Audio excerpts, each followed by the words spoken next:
Olá, espaçonauta! Seja muito bem-vindo a mais um Prosa de Nerd. E hoje quem vai conversar aqui não é um cientista, pelo menos da astronomia, astrofísica, não, é uma arquiteta luminotécnica. Silvia Carneiro, depois da vinheta vocês vão conhecer.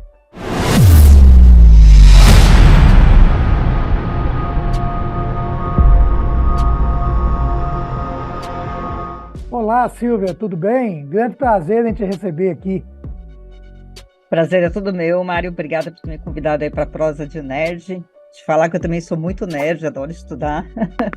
Pois é, aqui só É, vem nerd, aqui só dá nerd. Para gostar de astronomia tem que ser nerd, né, Silvio? tem que gostar de astronomia, tem que ser.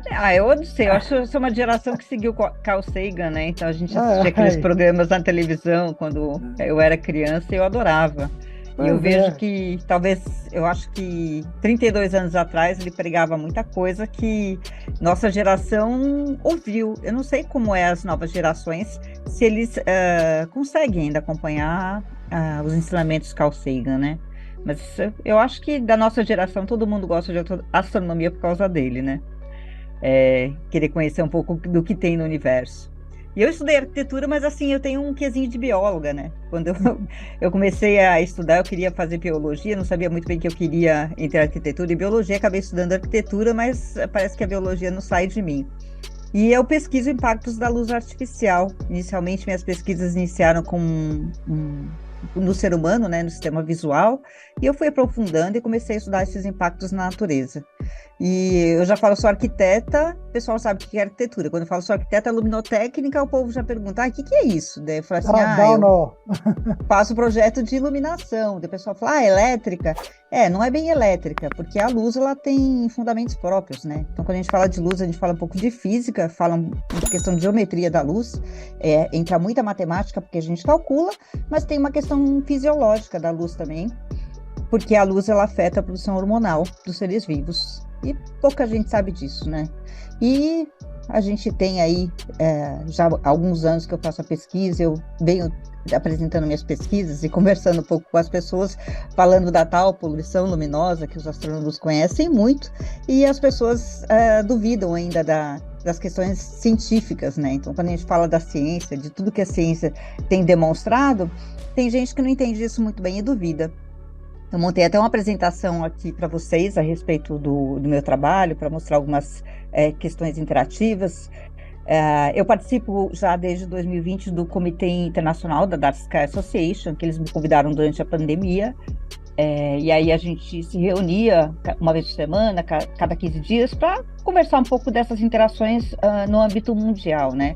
O mundo tem evoluído muito já, desde 2002, quando a gente começou a fazer pesquisas mais robustas a respeito da poluição luminosa, e o Brasil, digamos que está bem atrasado em relação ao resto do mundo em tomar medidas de mitigação de danos com a poluição luminosa. Para quem não conhece, a Dark Sky Association, ela é uma associação internacional que defende o céu escuro. Então, a gente demonstra, e ela é educativa para demonstrar os impactos da luz artificial.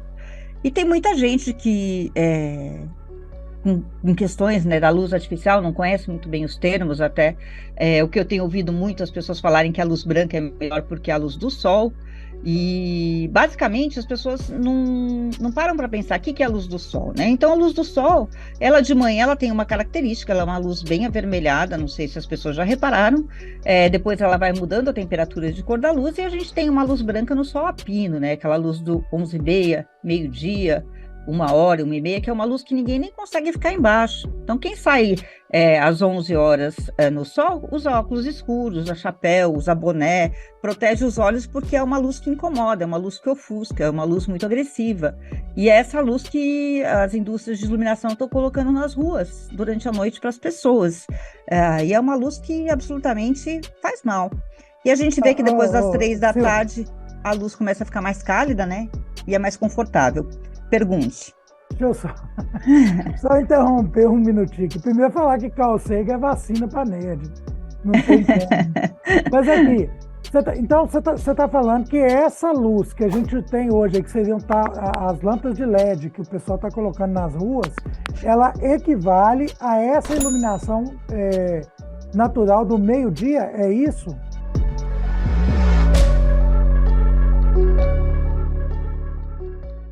É isso, eles estão usando luz nas cidades a 5.500 Kelvin, às vezes até um pouco mais. A luz de 5.300, 5.500 Kelvin é a luz do meio-dia, é o sol a pino, aquela luz que é bem agressiva, que é uma luz que a gente nem aguenta ficar embaixo. Entendi. Só para o pessoal entender o que quer dizer essa luz de Kelvin aí. Porque às vezes o leigo que está aqui não entende essa questão da temperatura de cor. Dá para você dar uma... Você vai falar isso mais para frente para a gente... Posso falar agora, não tem nessa apresentação, mas é um prazer explicar para as pessoas, porque inclusive eu dou aula de iluminação, né? Lord Kelvin é de 1800 e pouco, ele quis fazer uma escala Kelvin para definir temperatura de cor de luz aparente, que é aquilo que a gente vê. Basicamente, o que ele fez? Ele pegou uma barra de ferro e colocou no fogo, para quem gosta de fazer a experiência, né? Para as crianças que estão assistindo, talvez, até para preocupação das mamães, podem pegar um prego daqueles de ferro grandões assim e segura no alicate para não queimar a mão. Coloca lá no fogão, vai ver que no primeiro momento o prego vai ficar vermelho, depois ele vai ficando amarelo, depois ele fica branco, depois ele vai ficando azul. Ele está mais quente quando ele está azul. Por isso que chama temperatura de cor aparente. Quando a temperatura está mais baixa, ele é vermelho. Quando a temperatura está mais alta dessa barra de ferro, ela é azul. Porém, quando a gente fala dessa escala aparente, as pessoas acabam associando o branco com o gelo, né? E o amarelo com o fogo, porque é uma aparência, né? Então dá um pouco de confusão, mas é uma escala de medida onde a gente dá uma nomenclatura à temperatura de cor da luz, essa aparência entre o branco e o vermelho. Por exemplo, dentro do ponto de vista de luz, luz é aditivo, né? A gente tem ali uma escala de cor, quando a gente mistura diferentes cores de luz, a gente tem a luz branca. Em escola, criança, por exemplo, na minha época a gente tinha tal do disco de Newton. Não sei se as crianças brincam com o disco de Newton hoje em dia, mas se não brincam, deviam ter. Professores, é uma boa dica. O disco de Newton é aquela bolinha colorida que a gente prende no lápis. E quando a gente gira, ela fica branca. Que é uma maneira de demonstrar para as crianças o que é uma mistura aditiva de cor-luz. Então, basicamente, quando a gente tem a luz vermelha, a verde e a azul, as três misturadas vão dar a aparência do branco. Mas, na verdade, ele é tudo colorido. Quando a gente tira dessa equação a luz azul, você tem a luz vermelha e a luz verde, e quando você mistura essa luz vermelha com a verde, você tem a luz amarela. Então, basicamente, quando a gente fala de escala de cor, de temperatura de cor de luz, a gente tem essa luz que é a luz âmbar, que ela vai numa escala de cor de 1.600 Kelvin até 2.200 Kelvin, mais ou menos. E a gente tem a luz branca, que normalmente a luz branca ela vai de 2.600 Kelvin até 6.500 Kelvin. E você tem uma luz intermediária, que é uma luz cálida, né? E o pessoal às vezes fala assim, 2.700 Kelvin é luz amarela. 2.700 Kelvin não é luz amarela. Se você se lembra de uma luz incandescente, inclusive até os anos 60, todo parque de iluminação pública brasileiro eram com lâmpadas incandescentes. E essa é uma lâmpada que, quando ela está mais acesa, ela fica em torno de 2.680 Kelvin. E a luz branca. Então, quando a gente fala de luz amarela, a gente está falando de uma luz de sódio, por exemplo, que ela está em torno de 2.000 Kelvin, que é uma luz bem âmbar. E a única vantagem do LED em relação ao âmbar, porque às vezes o pessoal acaba utilizando essa luz de 5.500 Kelvin, porque eles compram um produto mais barato. Na Europa, já desde 2011, existem políticas públicas para mitigação de danos da poluição luminosa. Desde 2018 já existem políticas públicas na maior parte dos países, onde não é possível colocar qualquer tipo de fonte de luz acima de 3.000 Kelvin no espaço público.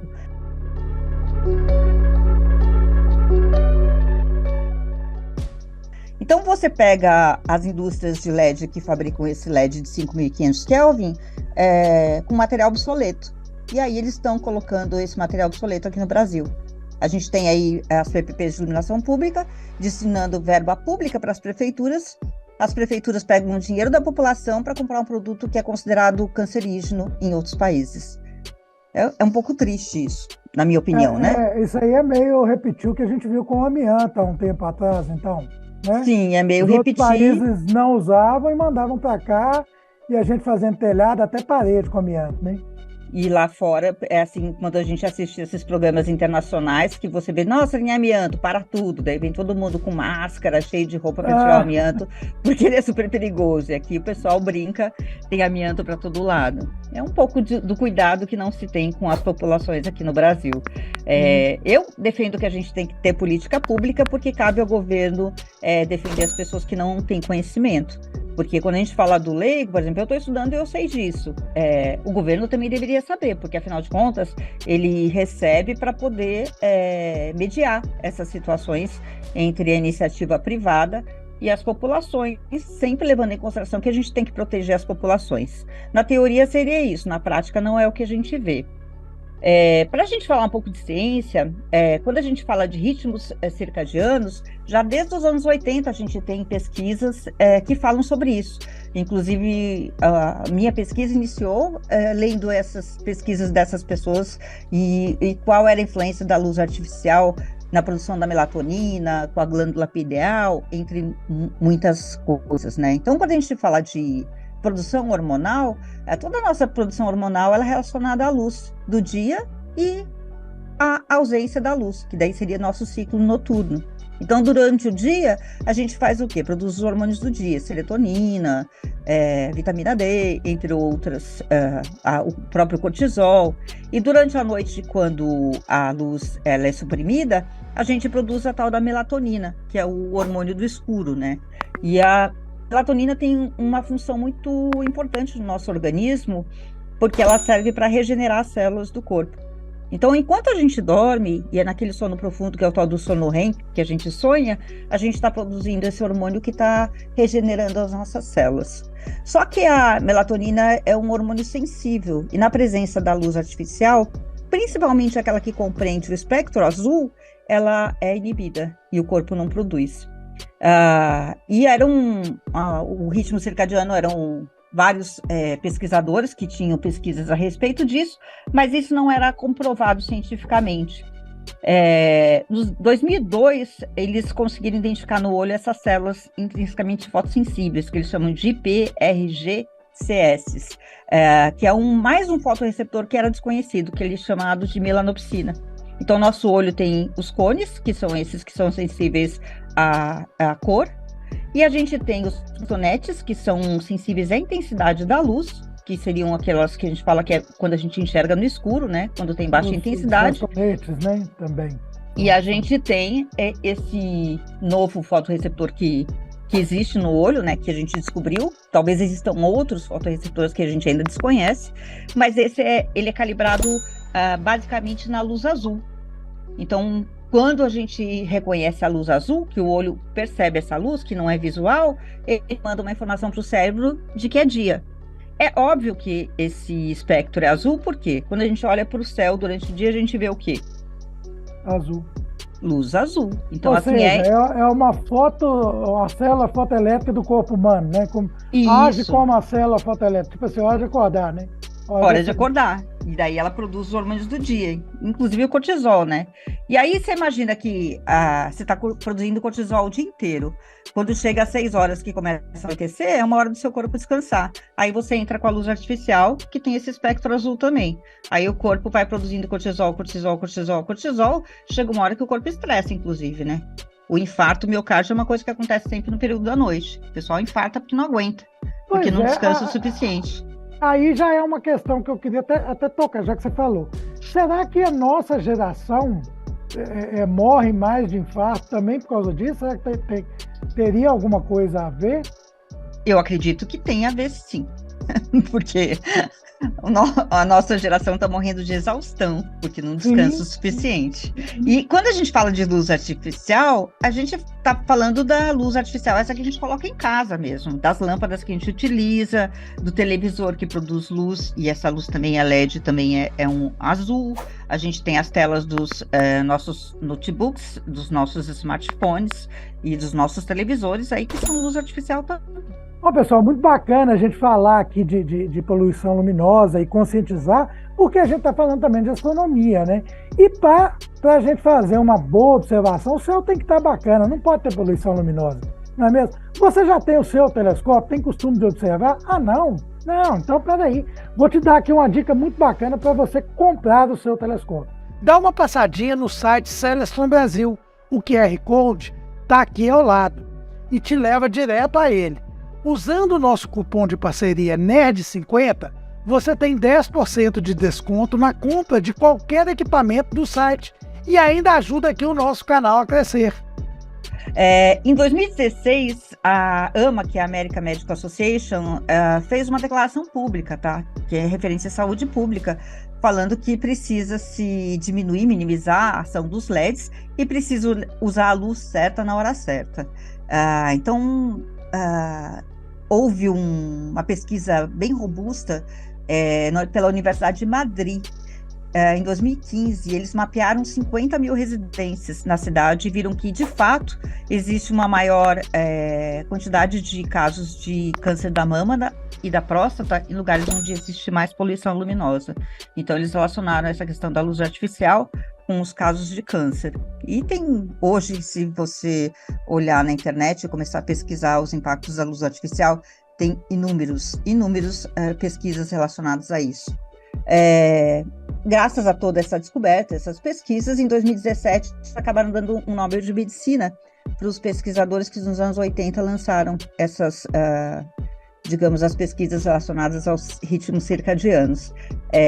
Foi um prêmio póstumo, né? Eles estão vivos ainda, mas foi bem interessante. E quando a gente fala de pesquisa, eles na época eram considerados como uma pesquisa um pouco esotérica, mas se a gente pega um pouco da vida deles, o Jeffrey é geneticista, o Michael ele é biologista molecular, o Michael Young é cronobiologista, então eram todos profissionais muito sérios pesquisando realmente quais eram os impactos que a luz artificial trazia nas pessoas. E toda essa questão da necessidade de a gente manter os ritmos circadianos, tanto de receber a luz do sol, que ela é muito importante, porque durante o dia a gente faz o contrário, né, Mário? A gente fica dentro de um lugar fechado, que muitas vezes nem tem luz artificial, não vê o sol, não vê a luz do sol durante o dia, e durante a noite a gente está na luz artificial.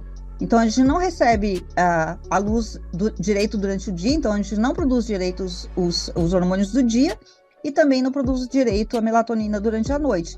E aí a gente fica com vários problemas, diabetes, depressão, problemas coronários, entre outras coisas. Tem muita pesquisa relacionada a patologias e doenças e a luz artificial, inclusive demência, tá? Depressão. Eu queria até fazer um paralelo aqui.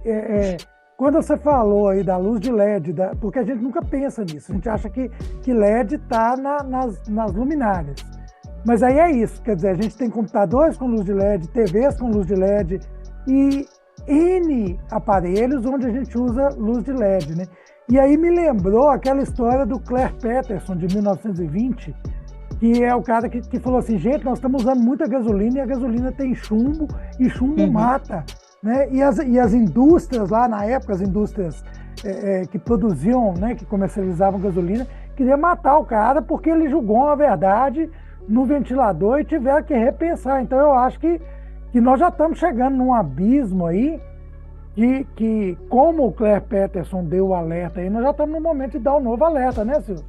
Que você Com me certeza. diz? O ano passado, a Tchecoslováquia lançou a política pública dela. Para a Europa, tardiamente, mas assim, é importante que eles tenham, né? Mas o mais interessante da política pública da Tchecoslováquia porque o que eles fazem nas políticas públicas? Limitam a temperatura de cor da luz em 2.700 Kelvin, recomendam o uso da 1.800 Kelvin, porque a 1.800 não contém o azul, com tipologias Foucault. Além disso, lá fora eles usam telegestão, né? Então eles usam sensor de presença, diminui a luz no período noturno. Então, por exemplo, da meia-noite em diante, algumas cidades até desligam a luz artificial à noite. Então, para que tem que ficar ligado a noite inteira uma luz artificial? Então não precisa, a gente pode economizar. As pessoas relacionam muito a questão da violência, né? A luz artificial. Mas se você pegar a estatística de violência, você vai ver que os assaltos acontecem à luz do dia mesmo. Então, assim, não é porque é de dia que você não tem. Se fosse a luz um fator de inibição da violência, a gente não teria violência durante o dia. Concorda? Sim, certamente. Então, assim, não é a noite ou a falta de iluminação que provoca a violência. Violência existe e a gente tem que encarar essa questão social de uma outra maneira. E não é só iluminando, jogando luz para todo lado que a gente vai resolver o problema da violência. Porque a violência também existe durante o dia.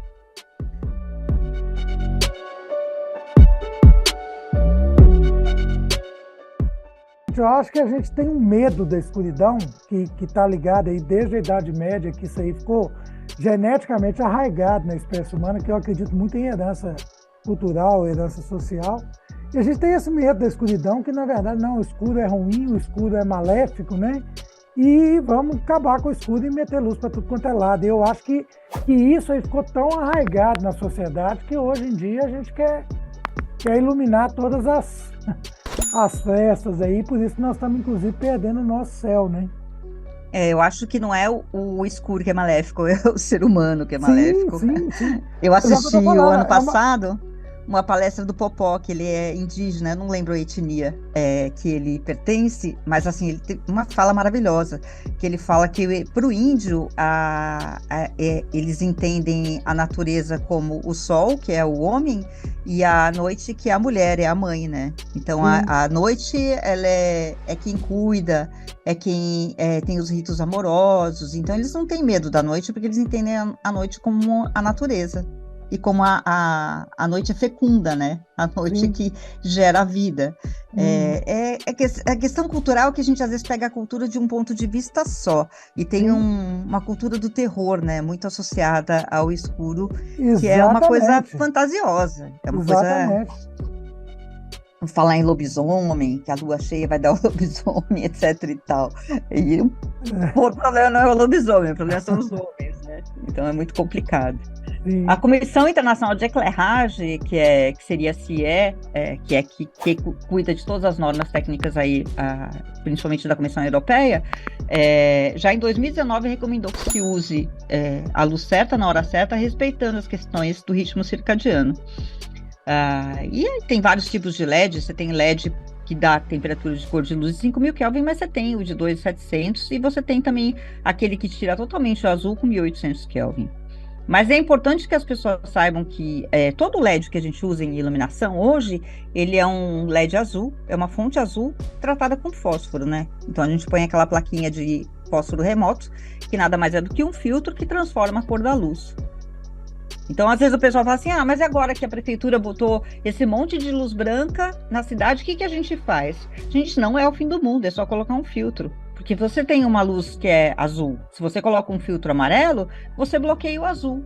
Então, a gente à noite, quando fala assim de questão de proteção, tem que trabalhar muito. Como é que você faz para poder segurar a questão desse azul que é produzido pela tela do computador? Se eu tenho que trabalhar à noite, mas eu tenho que proteger também a produção da melatonina. Tem óculos de proteção, por exemplo, o VEX. O VEX é um óculos de lente âmbar, que ele funciona como um filtro para bloquear a luz azul dos seus olhos. Tá vendo? Ó, você coloca ali o filtro, e você faz a luz, fica âmbar, e você já transforma ali aquela experiência, e você tira o espectro azul dessa fonte de luz. Então, há maneiras de corrigir. E tirar a poluição luminosa, tratar a poluição luminosa é uma coisa fácil, né, Mário? Nosso céu azul aí, nossa célula fotorreceptora reconhece esse azul, obviamente, porque é azul. E essa luz intrusa que entra no quarto da gente, ela inibe a produção da melatonina. E aí as cidades estão deixando as pessoas doentes indiretamente, né? Então a pessoa entra a luz da janela, ela pensa que dorme, mas ela não dorme. Ela fica com exaustão, ela acha que dorme e não está lá produzindo a melatonina que ela necessita para poder regenerar o organismo. Isso a longo prazo vai dar câncer na pessoa, entre outras coisas. Eu tenho lido também algumas pesquisas, porque eu sempre, a partir de 2015, passei a estudar sistema visual de diferentes espécies animais, né? Porque daí eu tenho pós-graduação em iluminação, e eu fiz uma segunda pós em iluminação também, que tinha grandes obras, e aí tive um pouco de iluminação pública, e eu perguntei para o professor na época, isso foi em 2014, qual que era a influência dessa luz na natureza, se era melhor usar luz branca ou amarela, porque até então eu não tinha resposta. Daí ele falou, controvérsias. E isso foi para mim a cereja do bolo para mim iniciar essa pesquisa de impactos da luz artificial na natureza, e eu venho pesquisando desde então. E eu vi que o que acontece com a luz artificial é que ela causa inúmeras extinções. Primeiro, o animal que a gente perde na natureza quando você entra com uma luz artificial é o vagalume.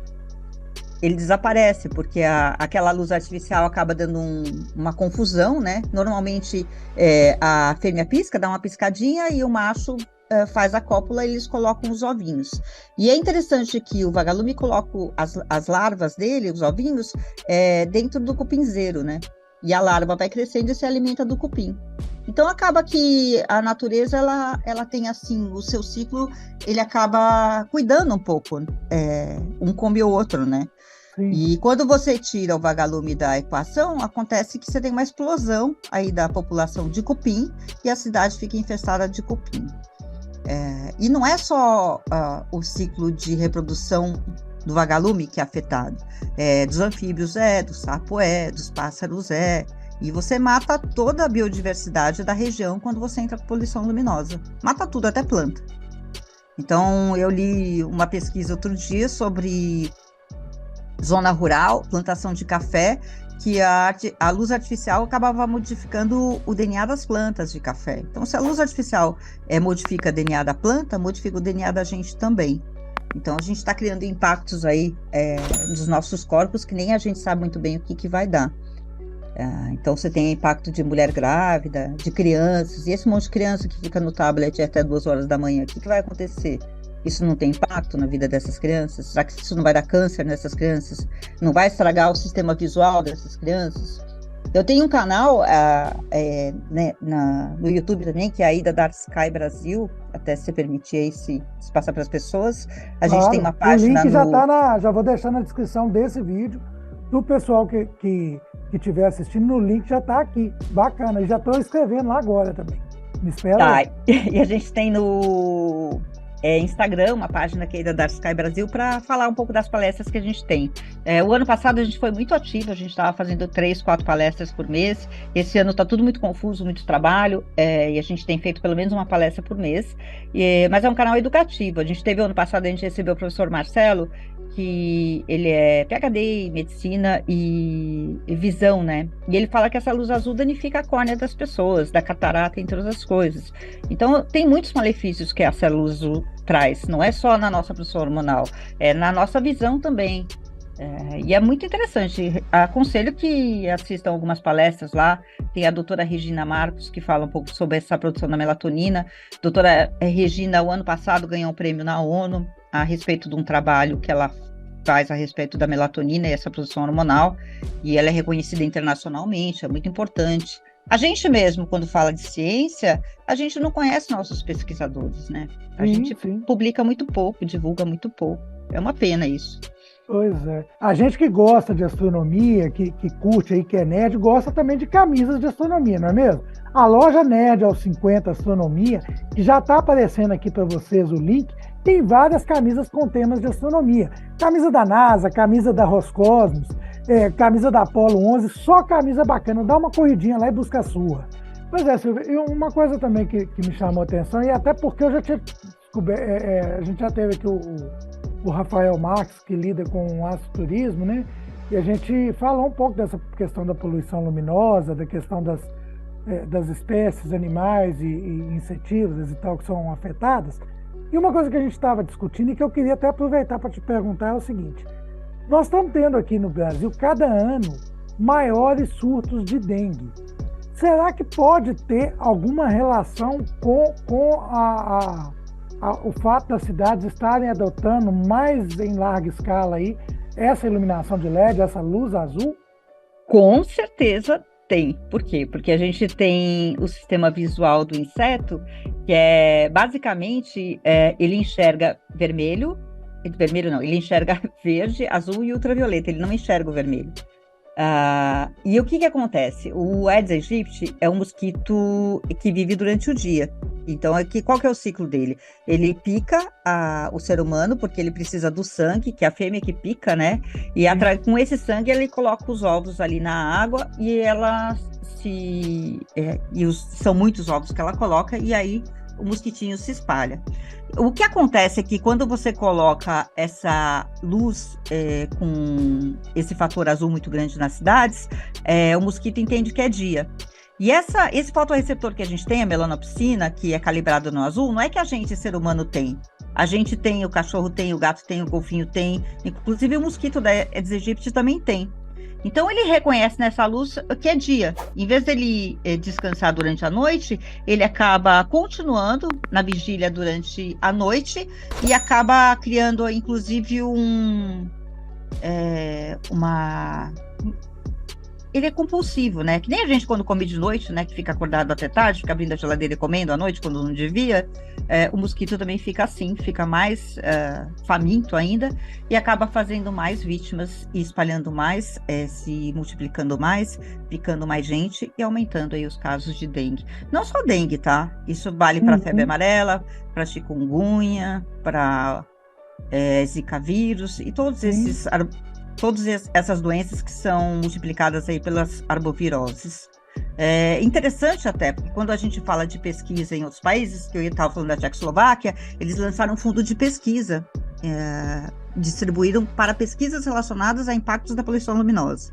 Por exemplo, Dinamarca, o ano passado, o pessoal do Lighting Bureau fez um projeto bem interessante, porque por causa das arboviroses, eles têm algumas estradas lá que passam em zonas de proteção, no meio de florestas. E aí, o que acontece? Quando você põe luz artificial nessas florestas, você acaba criando um corredor de atração para cidades.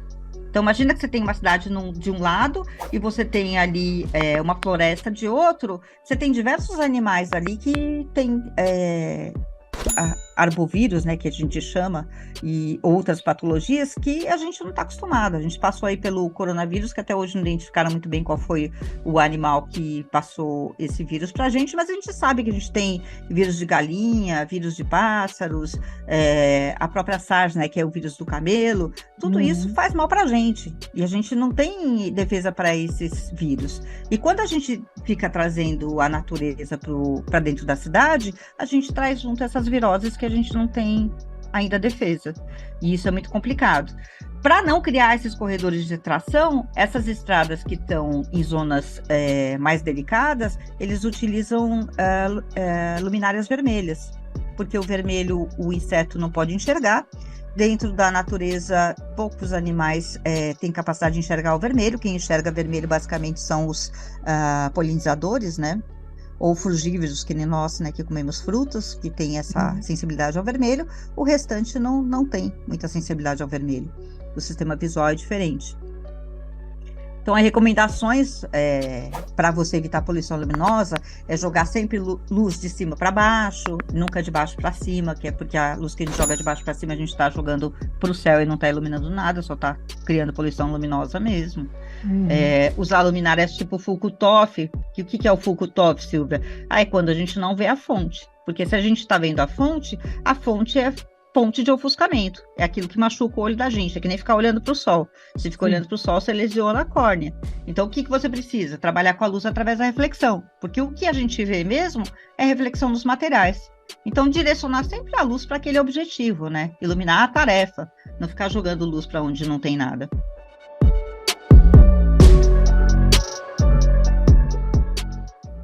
Arborização é uma questão que o pessoal joga luz na árvore, né? Fala, vamos iluminar a árvore porque é bonito. É bonito para quem? Para a árvore é uma desgraça, porque a árvore também precisa dormir, né?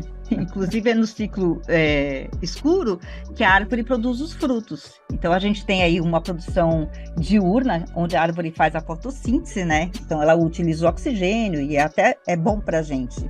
Mas durante a noite é a síntese da glicose dela. Então, durante a síntese da glicose, ela alimenta os frutos dela e as raízes. É quando a árvore cresce. Que nem a gente. Você sabia que a gente cresce durante o sono? Sim, durante o ciclo escuro, durante a produção da melatonina, que a gente cresce. E é durante o ciclo escuro, durante essa liberação da síntese da glicose, que os frutos da árvore e a árvore crescem. Eu até andei conversando com uns amigos que fazem pesquisa também a respeito dessa questão da glicose, né? A nossa produção da glicose também não acontece no ciclo escuro? Basicamente, sim. por isso que muita gente está associando atualmente a diabetes, essa tipo 2, que é uma coisa mais comum, a problemas causados pela luz artificial e poluição luminosa. Porque durante a noite, na hora que anoitece, a gente não devia mais comer. E a gente fica assim, panturrando de comida durante a noite, vai dormir depois que comeu, e aí acaba que você não tem essa produção da glicose da maneira como deveria ser, e a gente acaba ficando doente com diabetes também, além de todas as outras patologias que a gente tem por causa da poluição luminosa. Dá para corrigir isso? Não sei se dá para corrigir, mas dá para melhorar. Mas eu acho importante que as pessoas saibam disso. Então, às vezes o médico fala assim, vamos tomar um remédio para cuidar do câncer. Por que então a gente não trata da prevenção? Avisa as pessoas que a luz artificial faz mal. Porque tem coisa que não dá para tratar, mas dá para prevenir. Muita coisa dá para prevenir. Eu vejo que me chamaram para uma live outro dia para essa questão da luz azul, amarela, que é o correto, né? Que ficou, acho que teve negócio da Ana Maria Braga, né? Que me falou, eu nem assisti o programa, então não sei dizer sobre esse programa. Mas me chamaram para falar sobre essa questão da luz azul e da luz amarela, que era melhor. Expliquei essas questões científicas e me mostraram um vídeo de uma pessoa que fala para utilizar a luz azul para dormir, que é melhor, que pega no sono. Inclusive que é bom para quarto de bebê e criança. Então eu fico imaginando uma mulher grávida indo dormir com luz azul. E assim, se é durante a noite que a gente desenvolve e cresce, essa criança não vai crescer, não vai desenvolver dentro da barriga dessa mãe. Vai ter uma má formação fetal. É perigoso isso. Então as pessoas às vezes falam coisas que elas desconhecem e estão induzindo as pessoas ao erro. Criança dormir com luz azul não cresce, faz mal para o desenvolvimento infantil. A gente faz mal para a gente. Então, a determinada idade, a gente não cresce mais, porque a gente nem produz mais hormônio de crescimento. O hormônio do crescimento você produz até os 28, 29, 30 anos no máximo. Depois a gente só cresce daí de lado, né? Vai envelhecendo. Mas, para a criança, é super importante que o corpo cresça. É necessário. Mas tem situações também, a gente faz ginástica, faz musculação. Se você não dorme bem, o músculo não cresce. Então, assim, para manter a saúde, a gente precisa dormir no escuro absoluto. Descansar bastante. Pois é, e aí eu vou te fazer uma pergunta aqui. Você acabou de falar que o azul é ruim e tal, não estamos falando disso aqui, mas de onde, então, que o pessoal tirou de começar a usar essa luz agora? De onde que veio essa cultura? Quem que começou com isso? Por que falaram assim, vamos usar isso aqui? É economia financeira? Eu me lembro muito bem de uma questão porque eu sou nerd aos 50, né? Então, na minha época, as lâmpadas que a gente tinha era tungstênio. E aquelas lâmpadas lá, elas duravam 2 meses, por coisa assim, queimava e tal coisa. E aí, comprou outra lâmpada. A promessa das luzes de LED, elas não queimam, né? Ou elas queimam, elas têm uma longevidade bem maior. E aí? Isso surgiu como uma forma porca, vamos dizer, de economia? Olha, os LEDs, se a gente pegar a história histórica mesmo do LED em 1904, se não me engano, já um engenheiro da Marconi Company descobriu que o LED existia, porque ele montou um circuito impresso lá e aquele circuito vazava a luz. Então já começaram os estudos dos LEDs há muito tempo. Os anos 60, quando o pessoal da GE lançou os LEDs, e lançaram porque eles descobriram que um cátodo ali vazava a luz, era aquele cátodo que fazia aquela luz amarelinha, vermelhinha. E eles arrumaram ali até um cliente que foi a HP, que comprou aquilo para colocar nos equipamentos eletrônicos, que é uma luzinha que a gente usa até hoje para mostrar que o produto está funcionando. E aí, aquilo não queima e não queima, dura mesmo uma vida inteira. Se você tem lá a corrente correta, nos LEDs ele está lá. E a indústria automotiva acabou adotando os LEDs em 1975, mais ou menos, que foi quando descobriram o LED verde, que assim, se eu olhar meu computador aqui, tá com LEDzinho verde aceso. Mas foi nos anos 90 que a Nichia acabou desenvolvendo o LED azul, que é uma mistura de índio e galho. Normalmente os LEDs são cátodos, né? São metais que você mistura e aí quando você passa uma corrente de luz, ele acaba emitindo uma luzinha. De verdade, Mário, tudo que você passa energia produz luz, né? Você quer um exemplo? Pegar aquela raquete, você tem aquelas raquetes de matar mosquito? Sim. Se você pegar o mosquitinho e ficar segurando ele, ele vai ficar cor de laranjinha, assim, até o momento que ele se extingue, que ele explode, né? Mas ele produz a luz um tempo ali. Qualquer tipo de material produz luz, quando entra em combustão, quando queima ou quando produz energia. E essa energia dos LEDs, ela acabou se mostrando bastante eficiente, né? Porque quando eles descobriram esse LED azul, eles viram que já tinha uma eficiência de 70 lumens por watt lá atrás, logo que eles descobriram aquilo. E a indústria acaba se apropriando de coisas que eles imaginam que vai ser boa, mas sem testar antes. Então, quando os LEDs foram lançados, isso foi em 1993, foi uma febre de consumir menos energia. Só que, quando você fala em consumir menos energia, você acabou iluminando mais e gastando mais energia ainda. Não é que houve uma otimização do consumo de energia, houve uma popularização do consumo de iluminação.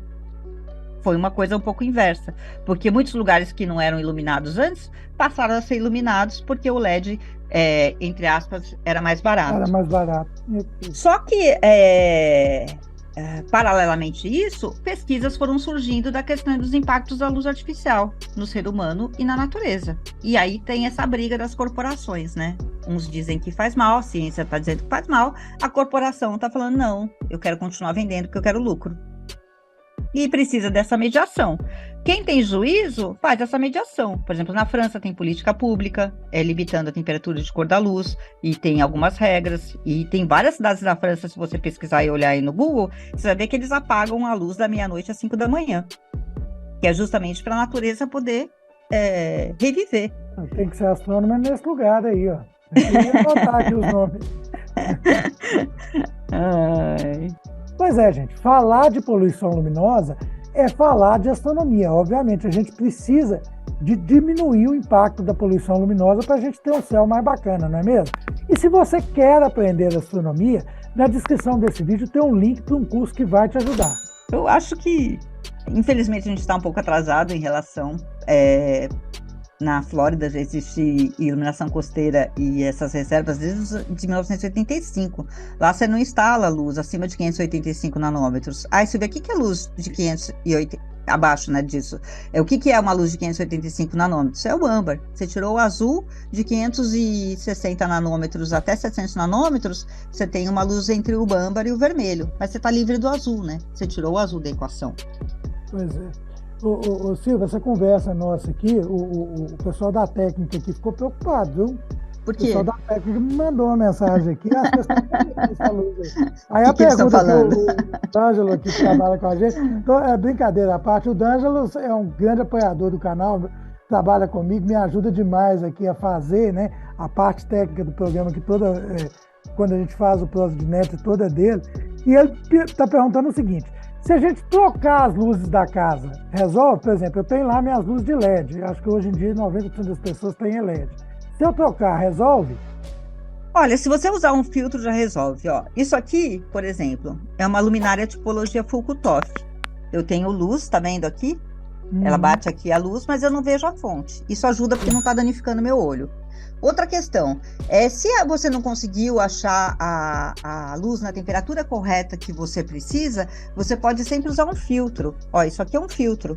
Essa semana mesmo, aí um cliente, eu especifiquei um produto que ia demorar para ser produzido, e a cliente acabou comprando outro, porque não teve paciência de esperar, porque nem sempre os fabricantes têm a luz na temperatura de cor certa, porque eles falam que tem menos demanda, que não tem demanda. Então, se você quiser comprar uma luz de 2.700, 2.400 Kelvin, não é fácil de achar, não é em todo lugar que você tem. Aí você tem que encomendar o produto e mandar fazer. Às vezes a pessoa vai ter que esperar 30, 40 dias para fazer o produto e ela tá com pressa. Aí vai lá e compra o que tem. E o que tem às vezes é muito branco. Mas aí você pode botar o filtro, ó. Isso aqui é um filtro. Esse filtro é como se fosse aquelas gelatinas que a gente utilizava em teatro. É gelatina que a gente usa em teatro, é isso mesmo. É uma gelatina. É como se fosse, não, né? Né? É a gelatina. Então, assim, Silvia, o que você faz? Gente, eu uso bastante gelatina, porque a gelatina, bacana, ela é filtro. E se você olhar nas tabelinhas dos filtros, ó, deixa eu ver se a câmera vai captar aqui.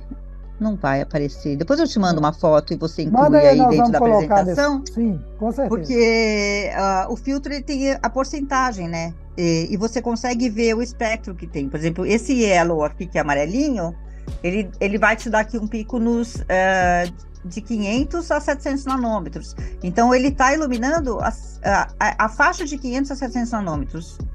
Tá. Ele tirou o azul. O azul é em torno de 450 a 480 nanômetros. Então, dá como filtrar o azul. Se você usa o amarelo, o que passa? Luz verde e vermelha. Mas Entendi. É importante lembrar que isso ameniza. Mas para dormir tem que ser no escuro mesmo, porque a luz verde também afeta a produção da melatonina. Ai, Silvia, qual luz eu vou colocar no quarto do nenê se eu precisar de um guia para amamentar, por exemplo? Luz vermelha. Você lembra, na nossa época, a gente é da época dos... porque a gente tem uma idade, deve ser parecida. Nerd com mais de 50, estou me identificando aqui.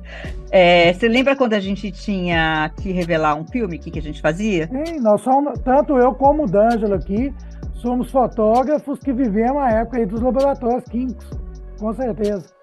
Me explica então para esse povo que não conhece, nunca viu um laboratório, como é que é um laboratório? Na verdade, Silvia, é um negócio interessante, porque não só nos laboratórios a gente usava a luz vermelha, né, porque o papel lá que era fotossensível, ele não é sensibilizado pela luz vermelha, né?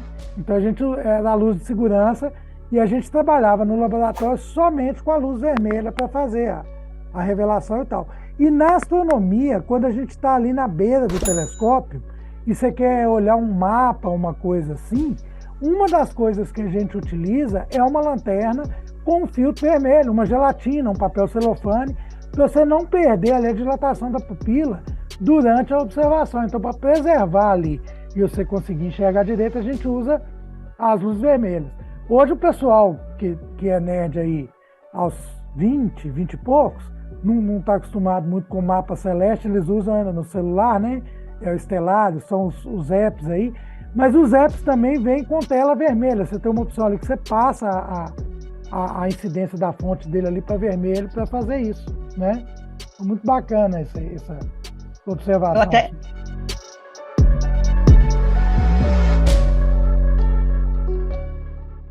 botei um gráfico aqui para explicar essa questão do vermelho, né? Porque a gente fala que é luz? É comprimento de onda, mas assim, o que é comprimento de onda? Então, às vezes, a pessoa não consegue atinar muito bem o que é comprimento de onda, como essa questão de como a luz interfere nos líquidos, né? Então, se a gente pegar isso aí, é uma imagem, um gráfico da luz incidindo na água, né? O que acontece na água? Você coloca a luz na água, o que atinge grandes profundidades? A luz azul. Por quê? Porque a luz azul é um comprimento de onda mais menor. Como se a gente pensasse assim, dentro do ponto de vista da água. Vamos fazer uma analogia à água. Se eu tenho água saindo ali de uma mangueira, aquela água ela está pertinho aqui, ela é mais suave, não machuca a mão. Mas quanto mais pressão eu fizer nessa água, mais longe ela vai chegar e com mais agressividade. Você consegue furar uma parede com um jato de água de pressão. Sim. Porque se você concentrar muito. E na verdade isso acontece também com o Sol. Por isso que a gente vê o Sol ali no nascer e no pôr ali, ele está vermelhão, né?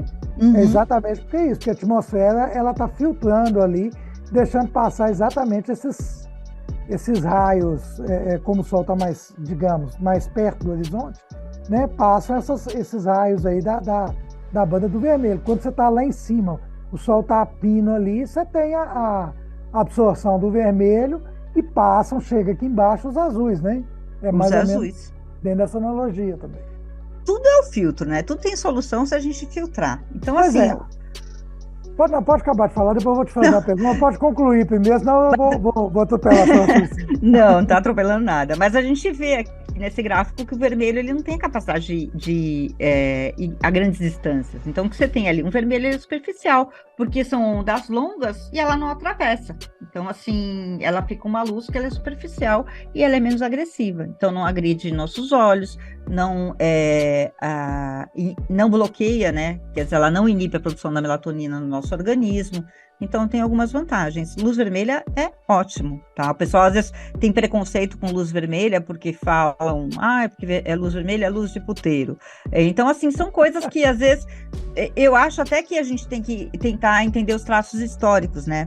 Antigamente, lá nos primórdios, quando tinha as tavernas, que eles colocavam aquele lampião na frente da taverna, a gente usava um filtro vermelho em volta da taverna para não atrair as mariposas. Porque quando vinham as mariposas e os insetos atrás dessa luzinha, entravam dentro do estabelecimento, atrás da mariposa vem um morcego, e aí enche de bicho. Porque a luz tem poder de atração para os insetos e para os outros animais. E se a luz vermelha, não, porque a maior parte dos insetos não enxerga a luz vermelha. Então, não é que espanta inseto a luz vermelha, é que não atrai. Aí a pessoa que era o conservador ali da época, falou, aquele lugar de perdição, o pessoal tá tocando música, tá dançando, tá bebendo lá dentro, e aí a luz vermelha ficou mal falada.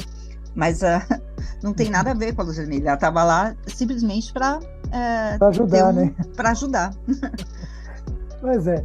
Aí, Silvio, é o seguinte, é igual você falou, tá bom, bacana, a gente já descobriu a gelatina, já estamos começando a ficar felizes aqui. Mas aí, esteticamente falando, voltamos lá para a luz da minha casa lá, que eu tenho, né, assim, o pessoal investiu, comprou aquele negócio, não vou dizer da minha casa não, mas na maioria das casas, colocou aquele trem bonitinho, e aí? Existe um filtro acabadinho, bacaninha para colocar hoje? A gente acha isso no mercado? Né? Quais as outras soluções que você me fala que podem existir? Só. Estou te mostrando na foto um filtro que eu uso, que o pessoal usa em fotografia também, que é o filtro de vidro, né? A Vidrocor, ela é uma empresa que faz filtro de vidro do tamanho que você quiser. E também você escolhe lá o tipo de filtro, a cor que você quiser. Ele pode ser tanto âmbar quanto vermelho. A luz âmbar é bacana, tá? Eu nos meus projetos uso bastante luz âmbar de 2400 Kelvin. O máximo que eu uso é 2.700, uso uma paleta de cor 2.800. Posso mandar depois alguma foto de obra minha para ilustrar a aplicação. Tem até, eu fiz recentemente em São Paulo o Clube do Magazine Luiza, Clube do Magalu, e eu usei ali a iluminação de interior nos quiosques 2.400 Kelvin e nas praças eu usei 1.800 Kelvin. Eu acho lindo. Então, manda pra gente que nós já vamos colocar nesse ponto do vídeo aqui que o pessoal que tá assistindo já tá vendo aí. Na minha casa, particularmente, assim, eu acabei plantando bananeiras, e até essa foto de uma luminária que eu tenho em casa, eu botei luz vermelha, porque eu plantei bananeira e, assim, não sei se vocês sabem, mas quem poliniza as bananas é o morcego. Se você não tiver morcego, você não vai ter banana. E aí sempre tem morceguinho por aqui, e a gente tem ali uma luminária embaixo da árvore com os bancos, e se você coloca a luz normal ali, os morcegos vêm atrás das mariposas e eles fazem cocô na gente que nem passarinho, né? E é desagradável, mas se você põe luz vermelha, eles não vêm, porque daí não vem a mariposa e aí, consequentemente, não vem o morcego atrás. Então, a gente tem que entender que a luz artificial à noite, ela tem um poder de atração, e a gente, às vezes, atrai os bichinhos que a gente não quer para dentro de casa. É um pouco de preconceito. Luz vermelha é bonita. Você não é agradável dentro dos eventos que a gente faz aí de astronomia? Sim, então, não tem problema nenhum, a gente enxerga perfeitamente, é uma coisa que é um pouco de preconceito mesmo, e as pessoas nem tentam muitas vezes colocar. Pois é. Ô Silvia, infelizmente nós estamos com o tempo aqui, esse papo tá tão bom que eu acho que nós vamos ter que marcar o outro aí, porque eu gostei demais do assunto. Mas a gente tá com o tempo meio já passando da hora, mas eu queria te perguntar o seguinte, você falou uma frase aqui que para mim ela ficou... É a parte mais importante que você falou aqui, que é resolver a poluição luminosa é fácil. E que hoje nós temos várias cidades aí que espalhou LED, a nossa cidade aqui mesmo, ela tem muita lâmpada de LED já e projeto para trocar e colocar onde não tem. O que pode ser feito? Sem gastar mais, sem ter que trocar as iluminações. Existem aparatos que eu posso colocar nessa iluminação de LED para torná-la, em vez de azul, âmbar? E quais as outras sugestões que você daria aí para a gente poder fazer isso?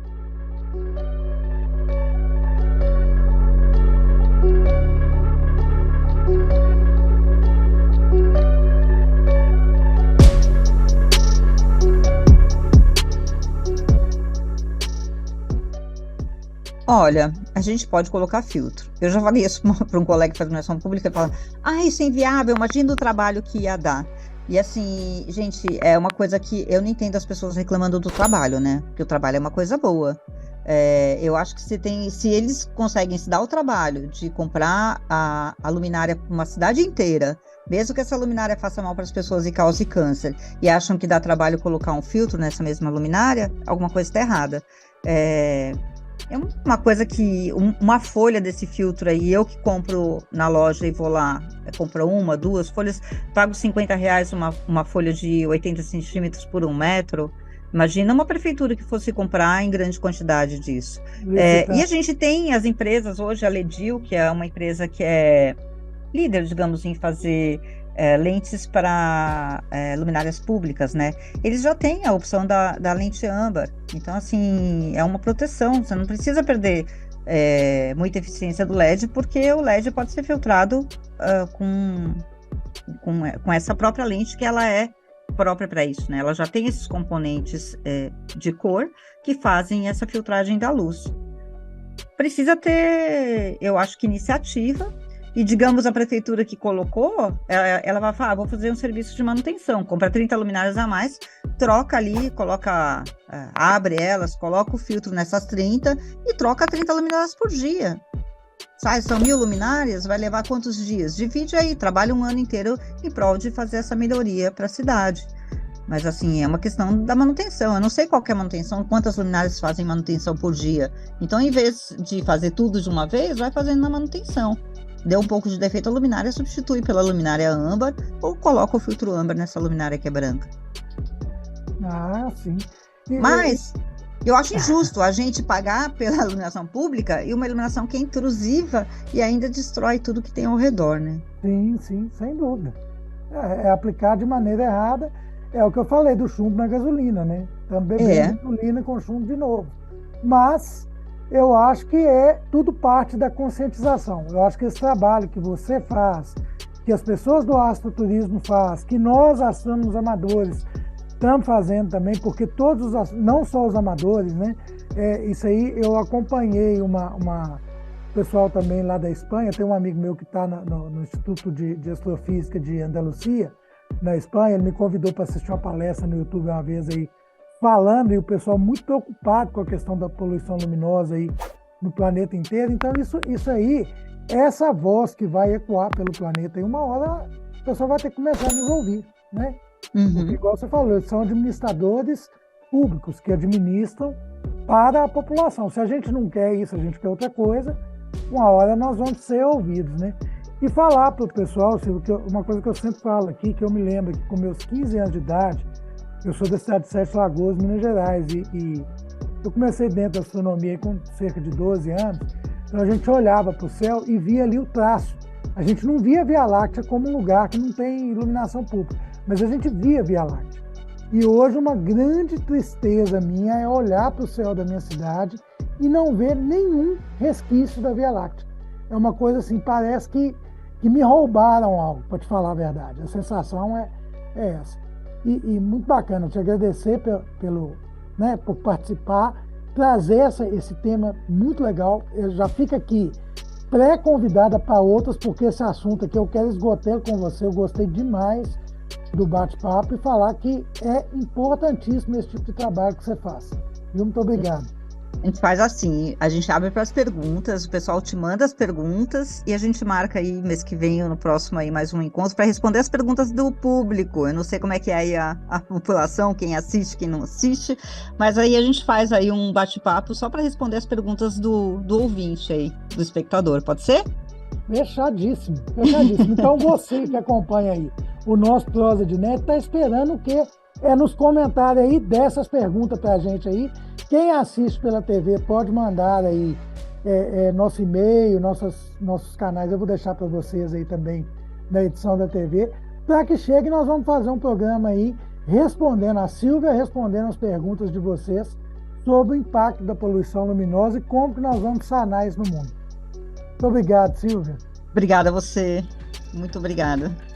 Pessoal, esse foi mais um Prosa de Nerd. É o que eu falo, aqui só vem nerd, não tem essa conversinha não. Quem não é nerd não pisa na porta. Quer ajudar na continuidade desse nosso programa, do nosso canal do Nerd aos 50? Então faz o seguinte, associe-se ao nosso clube de membros. A partir de R$ 4,99 você vai ajudar o canal a se manter e também receber vários benefícios exclusivos. Clica aqui no botão Seja Membro e analisa a proposta que mais se adequa ao seu estilo aí. Grande abraço.